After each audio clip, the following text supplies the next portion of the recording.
Taking a deep breath, spectacular morning to you all.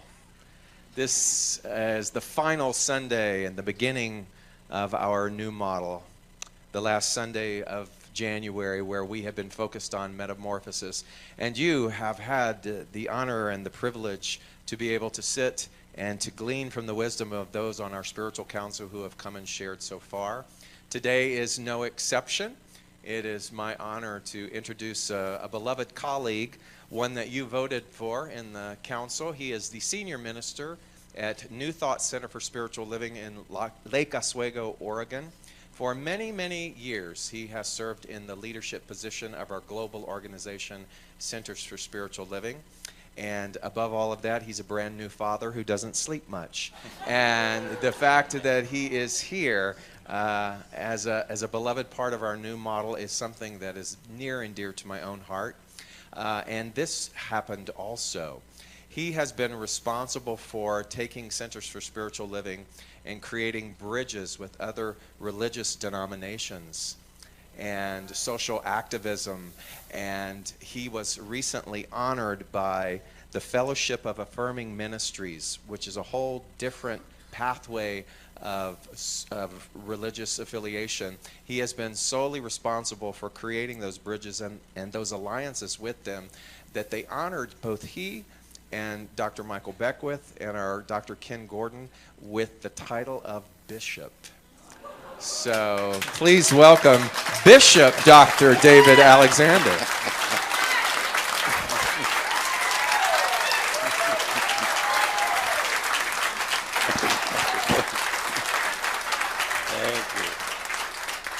Good morning. Good morning. Ooh, I like that. Let's do it again. Good morning. Good morning. Oh, you feel good, Atlanta. Thank you for it's great to be back. Thank you for the hospitality of the weather. Make me feel so right at home. I stepped off the plane and I went, wait, did we go anywhere? I mean, maybe should I sleep and get off on the same place? It's great to be here. It's great to be back. I love it here. I feel at home here with all of you. Bring you greetings from my wife and our family and New Thought Center in Lake Oswego. Always remember when you go there. We go to get we go. And it's about grateful for your hospitality. You all gave me the church van this time so I can get around. It's a great ride. It's got the sweet hum of 4 hamsters. And the death cry of a cat. But no, not really. I'm just teasing, but I'm very grateful. Let's take a breath. I want to begin today very shortly with a poem that I'm sort of using as the theme for myself for the year. We're going to talk today about moving forward, moving together and moving forward. How do we create forward momentum in our lives, especially in this time? You know, there's I think it's a Chinese proverb or whatever that says, may you live in interesting times. You heard that before? And it's like, oh yeah, living in interesting times. And so how do we, because I am committed to social justice and to what I believe is a radical awakening upon the planet in terms of social morality, how do we participate in that, and how do we create and keep ourselves motivated and create a forward momentum that is engaging with that when so much of what we're experiencing feels like we're going backwards, feels like we're being pulled back, feels like, as I said on the video last week before I was coming here, or 2 weeks ago, when it feels like one tweet can take us back 40 years, 50 years, you know, right? Like what is that about? So it's important to keep ourselves motivated in our own personal life, because it's no different. When I'm talking about all those things on the social stage, it's no different than in our own lives when we feel like we're trying to go forward in terms of our own living, in terms of prosperity, in terms of health and wholeness, whatever it is that we're seeking to achieve in our own personal experience, that we just wake up sometimes and feel like, oh man, I have made no progress today.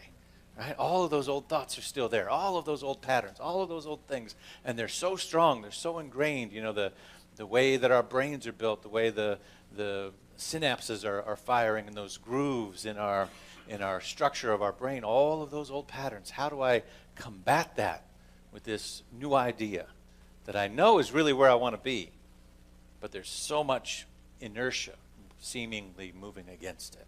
Anybody know what I'm talking about? Yeah, so we're going to try to explore that a little bit today. And I always try to pick something that is sort of my theme and my focus for the year. We're also doing living affirmatively. I think I saw it here first, and I went, oh, we're using that. So we're using that in Lake Oswego. But I also picked up this poem. It is by Cynthia Langston Kirk, and it actually reminds me a lot of your own beloved Dr. David. You know, he's such an articulate and magnificent poetic writer and speaker and presenter with music and everything that he does. Can you give him some love? Because I love him.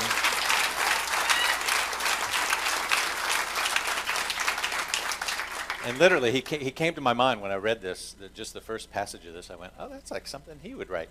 And I don't know who Cynthia Langston Kirk is, but she's got that same spirit. This poem is entitled, Stripped by God. Stripped by God. What would happen if I pursued God? If I filled my pockets with openness, grabbed a thermos half full of fortitude, and crawled into the cave of the Almighty, nose first, eyes peeled, heart hesitantly following, until I was face to face with raw, pulsing beat of the mystery? What if I entered and it looked different than anything anyone has ever described? What if the cave was too large to be fully known, far too extensive to be comprehended by one person or one group, too vast for one dogma or doctrine? Would I shatter at such a thought, perish from the paradox or puzzle, shrink and shrivel before the power? Would God be diminished if I lived a question rather than a statement?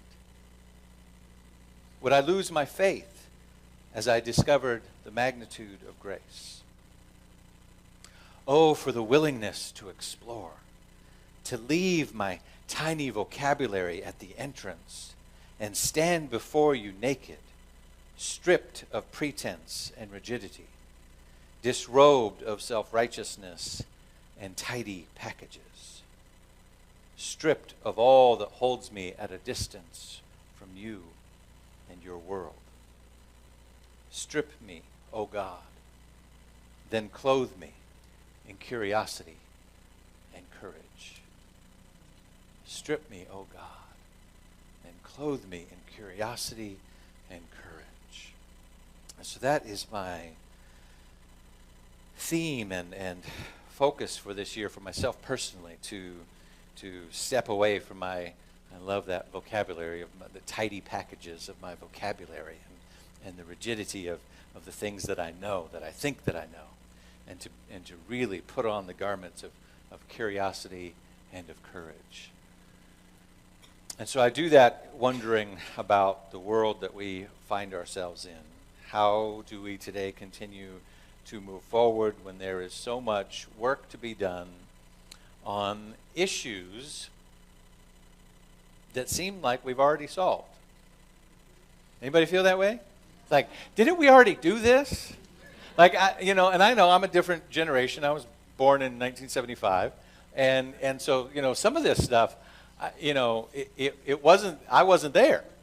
My mom was there, right? She was in the streets with the signs, and she was a hippie and revolutionary and all of those sorts of things, and marched with Cesar Chavez's group and organization in Phoenix, Arizona, and all that stuff before I came along.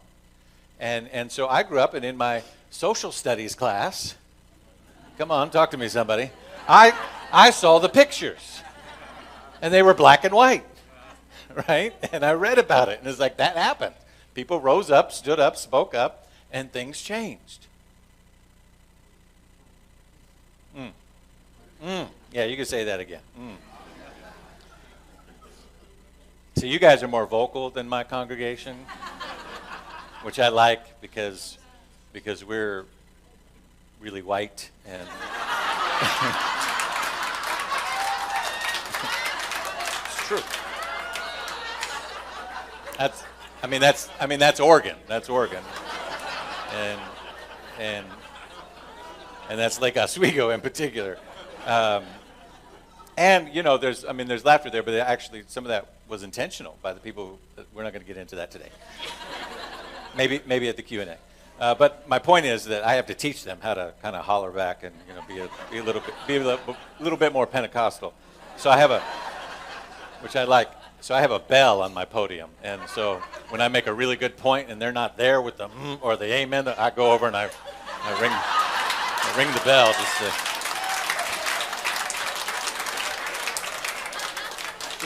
just to make sure they're paying attention. Let me read you something about this time of awakening that I believe that we're in, and then I'll talk about where this came from. This says, Western civilization is passing through a social revolution, unparalleled in history for scope and power. Its coming was inevitable. The religious, political, and intellectual revolutions of the past 5 centuries, which together created the modern world, necessarily had to culminate in an economic and social revolution such as is now upon us. By universal consent, the social crisis is the overshadowing issue of our generation. The industrial and commercial life of the advanced nations is in the throes of it. In politics, all issues and methods are undergoing upheaval and realignment as the social movement advances. In the world of thought, all young and serious minds, you all are included in that, young and serious minds, all young and serious minds are absorbed in the solution of the social problems. Even literature and art point like compass needles to the magnetic pole of all our thought. The social revolution has been slow in our country. We have been exempt, not because we have solved the problems, but because we have yet to confront them. Not because we've solved them, but because we have yet to confront them. Sounds like it fits today? This is Walter Rauschenbusch, Christianity and Social Change. It was written in 1907. And so I picked it up this year because I thought, I knew about it, I studied it in school, and I just thought, something in there that's alive for where we are today. So let's talk about what we do then. Just sort of setting the context so far about this is where we're at. Here's the truth. Here's the spiritual truth. Here beginneth the lesson, as some of our old teachers in this movement would say. Now beginneth the legend. The truth is that spirit is always moving forward, that there is a universal wholeness at the center of all creation, and that universal wholeness seeks to know itself as you and as me and as all of creation. Yes? It works by a law of correspondence, by corresponding to the sum total of our thoughts, attitudes, and beliefs. We talk about it's done unto us as we believe, not what we believe, but as we believe, meaning the process of thought and consciousness. It creates, what it does is it creates out of its self-knowingness. This is all basic in the first couple of chapters of The Science of Mind by Ernest Holmes. This is what sometimes many of our centers in the old days would participate in January topics or back to basics. So what it does is creates out of its own self-knowingness. And out of that place it created you, it created me, it created everything around us. And that means that you and I create out of our own self-knowingness. Take that in for a minute. You and I create out of our own self-knowingness. And so what is it that we know about ourselves? And the answer to that question is in what we have demonstrated. Let me say it again. what do we know about ourselves? We create out of our own self-knowingness. And so if we were to ask, well, what is it that we know? We have to look. And the only way we can get an answer to that question is to look at what our demonstration is. Our demonstration will tell us what we know, because there's a vast difference between what we believe and what we know. Y'all know that? There's a vast difference between what you believe and what you know. We tend to feel really good about our beliefs. I believe this. I believe that. I believe this. We believe a lot of wonderful stuff. Good, positive, feel-good stuff. But do we know it? And if we know it, then there's demonstration in it. You see, when we're children, we're taught, all of us, there was a time when we were told by someone that 2 + 2 was 4. And because they were taller than us, and they were standing at the front of the room with the chalkboard, we believed them. And we said, okay, 2 + 2 is 4. And they showed us how it worked, and we said, okay, I believe that. But then there was a difference between that belief and our actual knowingness of it that had to come and could only come through our practice of the principle, through our own doing of it with our own hands, and our own seeing how you can only know something through your own work, through your own action, through your own demonstration.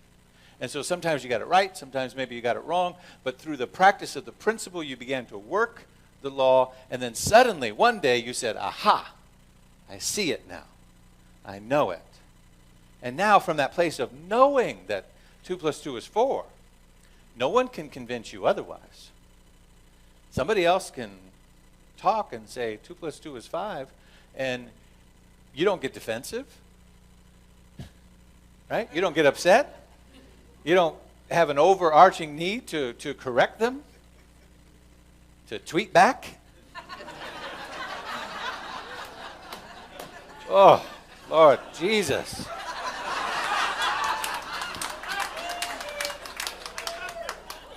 And just a quick side story. I had this lady call me out of the blue. She was doing this online kind of New Thought, Awakened Consciousness interviews things, Voices of Social Change. And she called me and she said, I've been following you, and I'd love for you to participate in this. And, ego felt really good. I was like, oh, great, wonderful.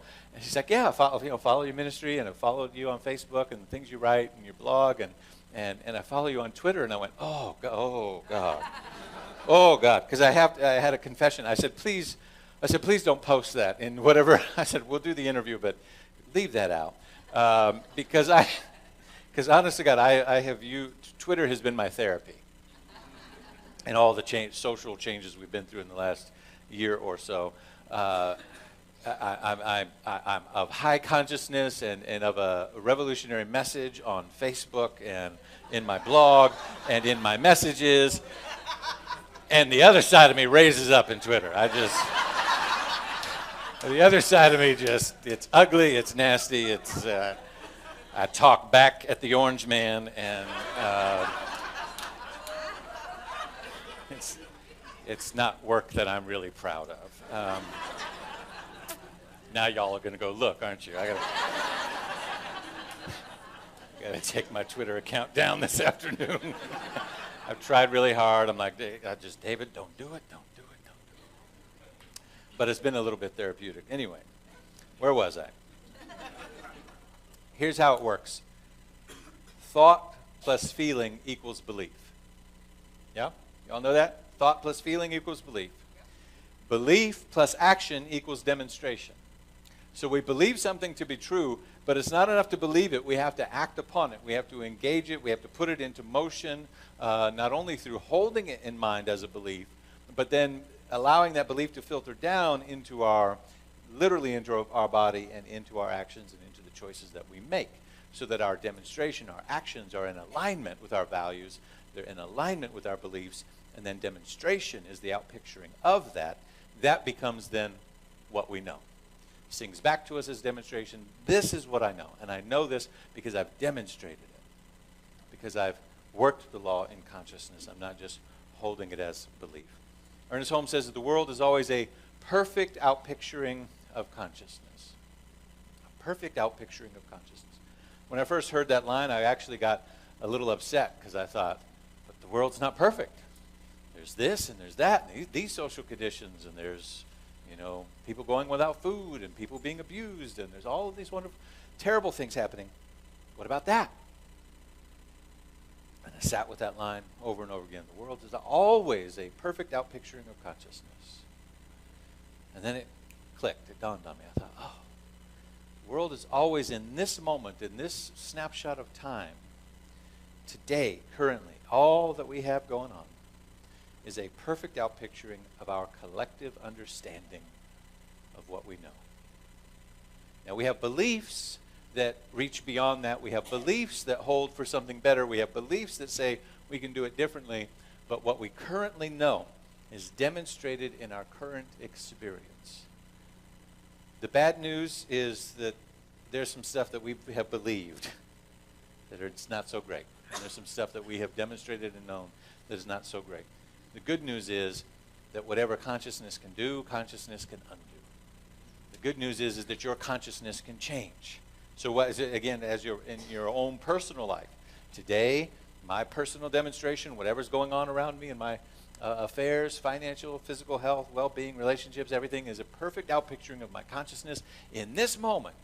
And today my consciousness can grow. Today my consciousness can change. Today I can have an expanded thought through meditation, through spiritual practice, through being a part of this place and this spiritual community. I can grow my awareness. Not only can I, but I must be impelled to do so. I must be both impelled and compelled to do so. I must be driven to say, I am here to grow, to become more and more and more of my full self.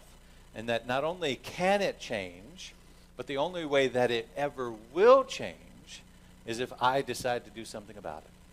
The only way that it ever will change is if I decide to grow my consciousness and I decide to be the agency of God.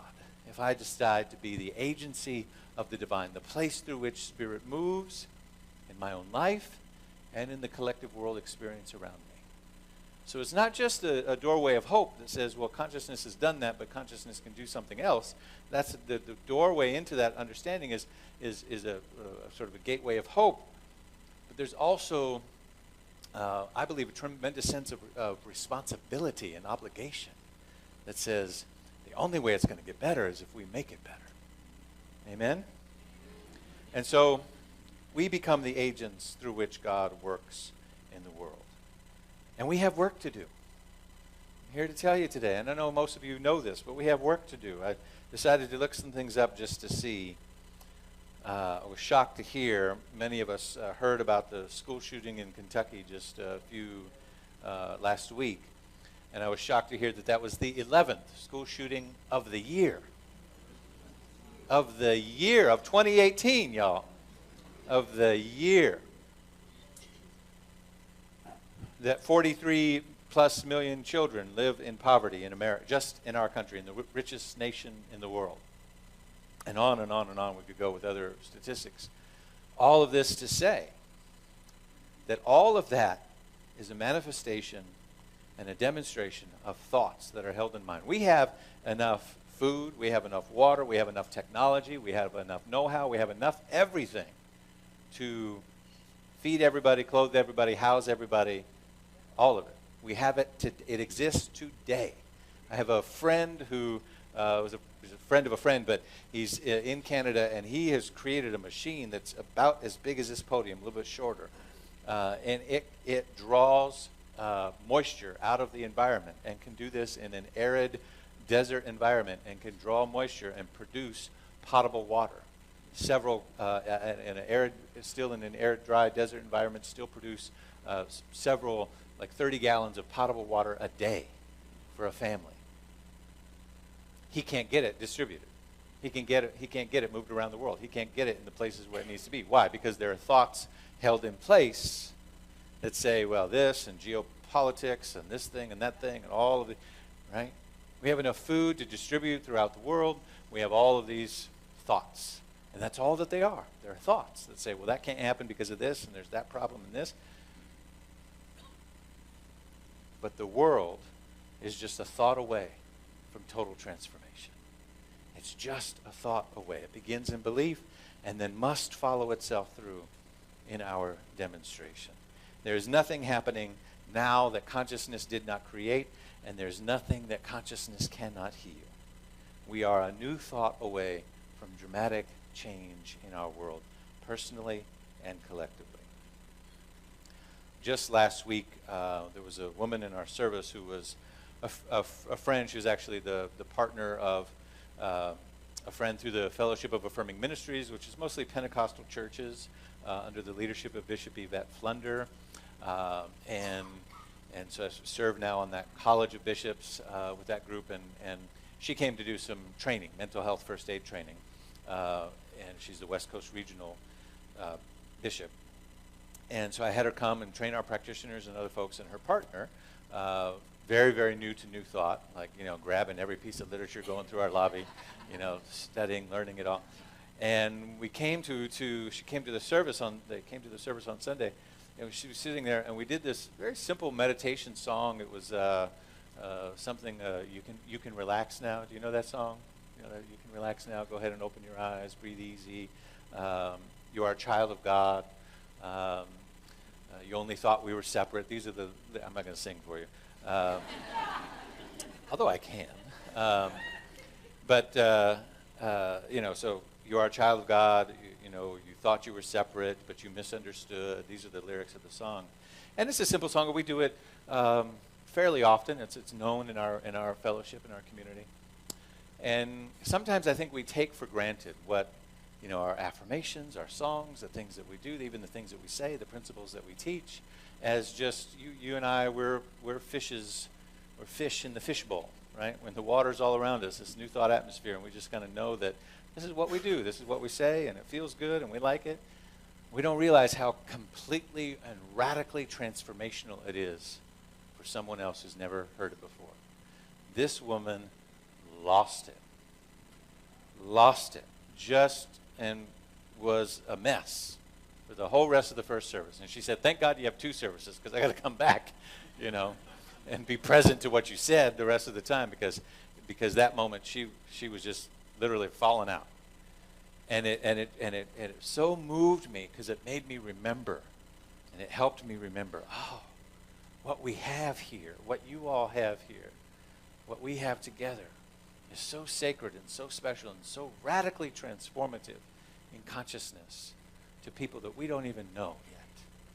To people that we don't even know. People that will find this spiritual center because you contribute today, because you support it today. You take it for granted. It's part of your spiritual practice. It's just what you do. It feels good. It's the right place for you. But somebody else is thirsting and crawling in a dry desert, theologically, especially here in Atlanta. Can I say that? Is it okay to say that? Because in the Pacific Northwest, we're all just hippies. We're all just, kale eating, kombucha drinking, God is the forest people. There's not a whole lot of fundamentalism around us. We're a pretty liberated people. It is God's country. Amen.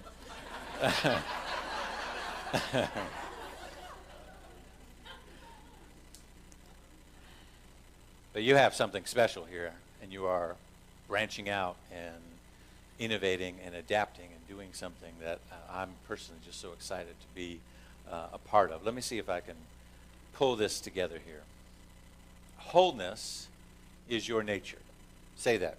Say, wholeness is my nature. Very good. See, you're so advanced. I thought I didn't need to tell them to say mine, but y'all just did it. Wholeness is my nature. Wholeness is your nature. The universe is a vibration and an expression of wholeness. And that is your divine nature. Literally every cell in your body is designed to do one thing and one thing only.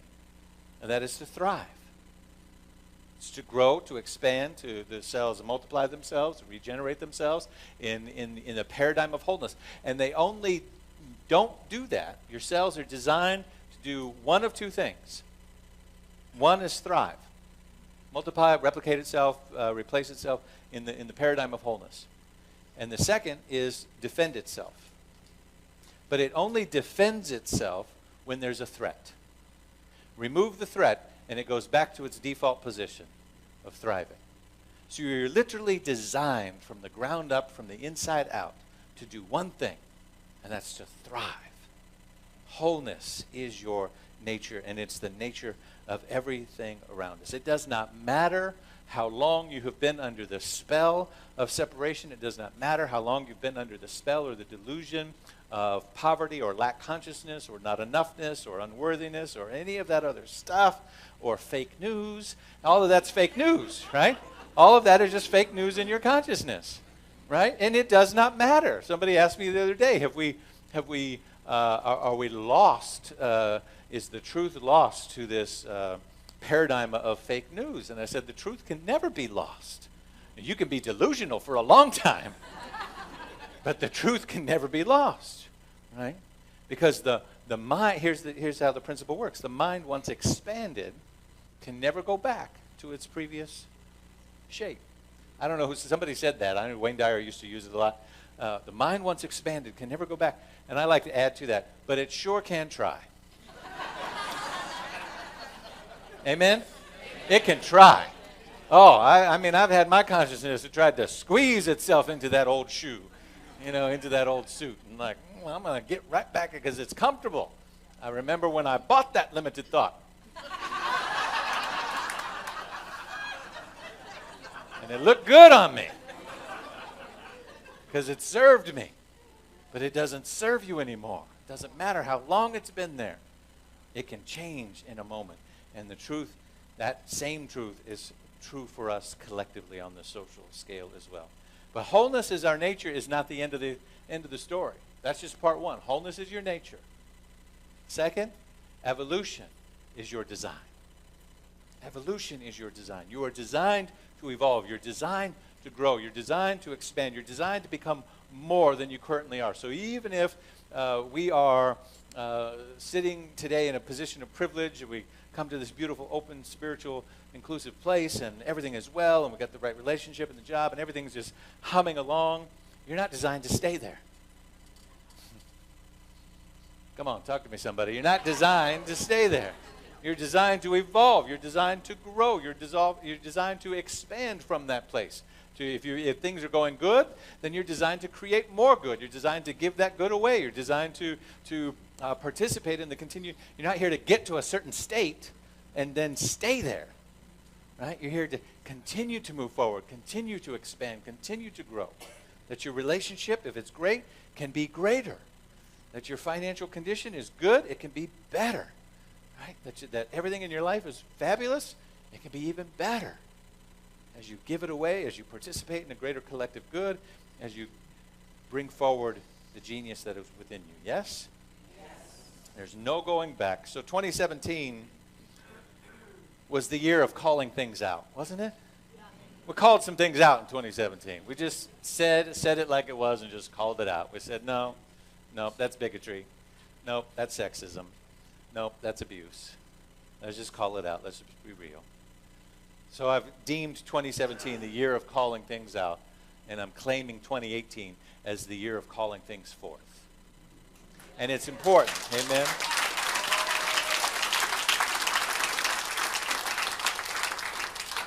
It's important to do both of those things. Sometimes, in New Thought, we like to just skip.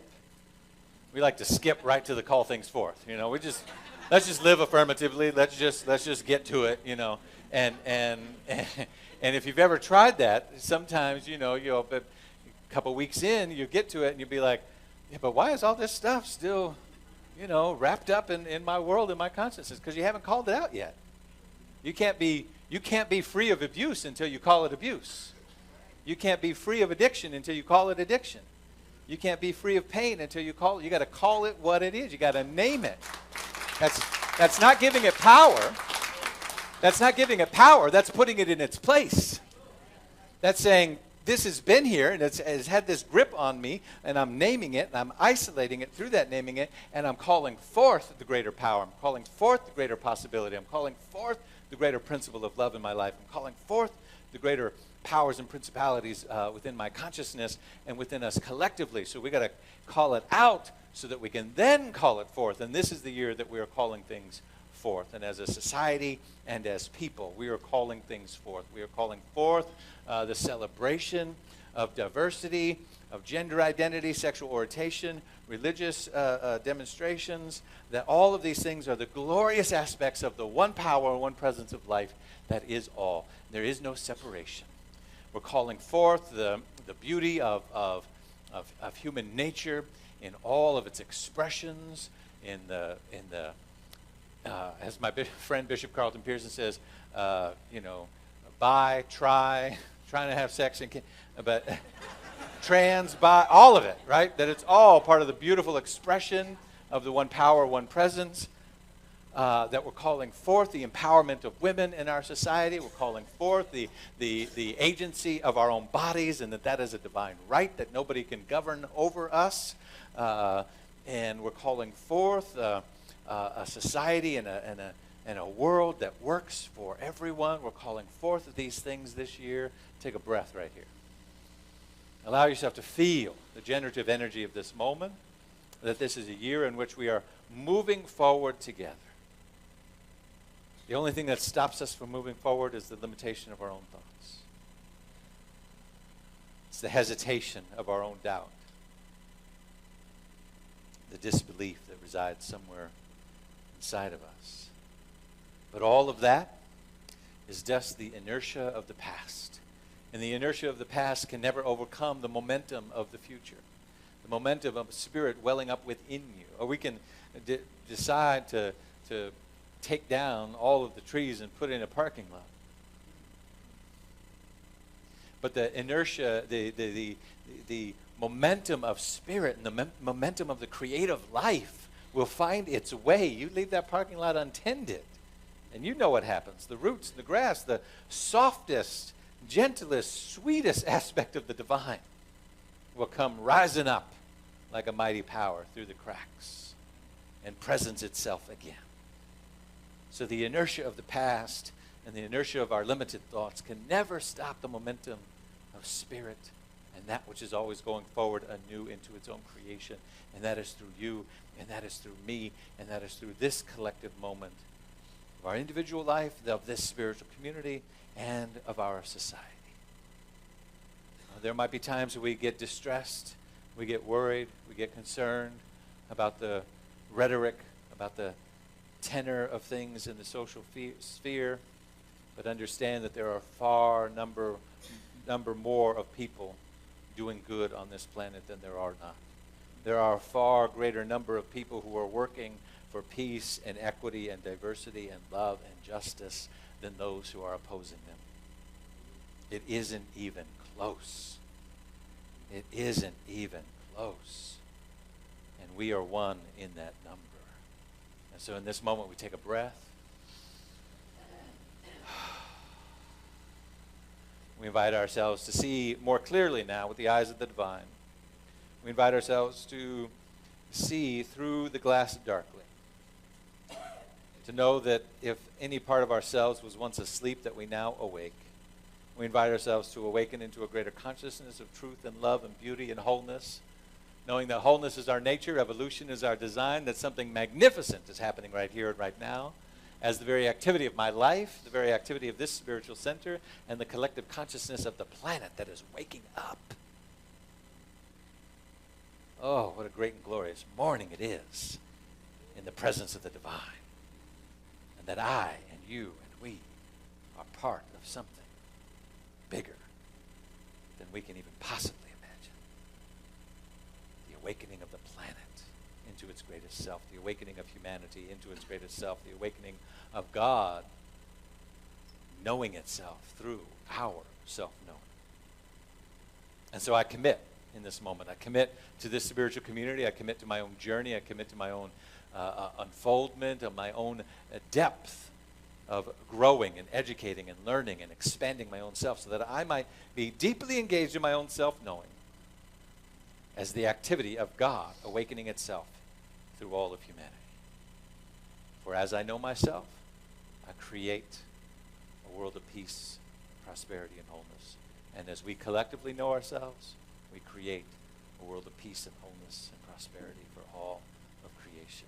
This is the divine activity that's taking place now. I claim it, I name it, and I give thanks for it.